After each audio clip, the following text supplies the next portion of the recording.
Eto na, first game dito nga sa regular season ng Washington Wizards. Grabe si Jordan Poole nag-pool party. 17 points ba naman ang kanyang kinamada sa loob lamang yan ng 7 minutes. Basta nga ba naging laban na to ng Wizards kontra dito sa defending champion? Tara't pag-usapan natin yan.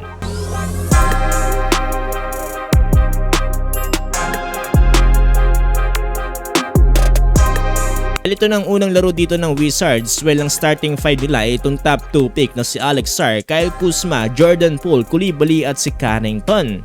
Opening quarter pa lang apoy kagad si Jordan Poole, nagbakawala kagad ng 3-pointer para dito sa Wizards. Sinundan niya kagad ng isang crossover driving inside the paint. Hindi pa natatapos dyan si JP, nagbakawala pa ng dalawang magkasunod na 3-pointer. Dahil dyan tumawag ng timeout dito ang Boston Celtics. Pagkatapos ng timeout, mukhang wala pa rin nagagawa dito ang Boston Celtics sa napakainit na kamay dito ni Jordan Poole. Awang 3-pointer ulit ang kanyang pinakawalan dito.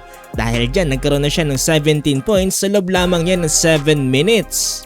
Pero wag nating mamalitin na defending champion ang kalaban dito ng Wizards, kaya naman kinayod sila dito na Jason Tatum. Sabayan pa yan dito na napakagandang team effort dito ng Celtics. Tapos ang first quarter lamang pa rin dito ang Boston Celtics, 33-32 up by 1. Pasok ng second quarter, mukhang tagumpay na nga mapigilan at mabawasan ang init dito ni Jordan Poole dito ng Boston Celtics. Buti na nga lang to the rescue itong si Kyle Kuzma para sa kanilang team. Pero hindi nila kinakaya dito ang ganda ng opensa dito ng Boston Celtics. Lalo na kapag sumabay dito si Jaylen Brown sa ilalim dito kasama si Jason Tatum. Tapos matapos ng ilang magandang opensa ni Kyle Kuzma, bigla naman siyang umalat dito kaya naman nahirapan ng tuluyan itong Wizards. Tapos ng second quarter, 64-54, angat na ng 10 ang Celtics. Pagpasok ng second half, eto wala na, unti-unti nang tinatambakan dito ang Washington Wizards ng Boston Celtics. Habang yung opensa na pinakita dito nila Jaylen Brown, Derek White at Jrue Holiday.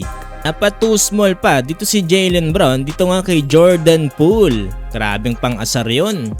Bayan pa yan dito ng outside shooting ni Jason Tatum kaya naman unti-unti nang lumolobo ang kalamangan nila. Natapos ang third quarter 98-73, tambak na hanggang bukas ang Wizards. Umabot nga hanggang fourth quarter, napakagandang opensa dyan ng Boston Celtics at nanalo nga ang Celtics sa final score na 122-102.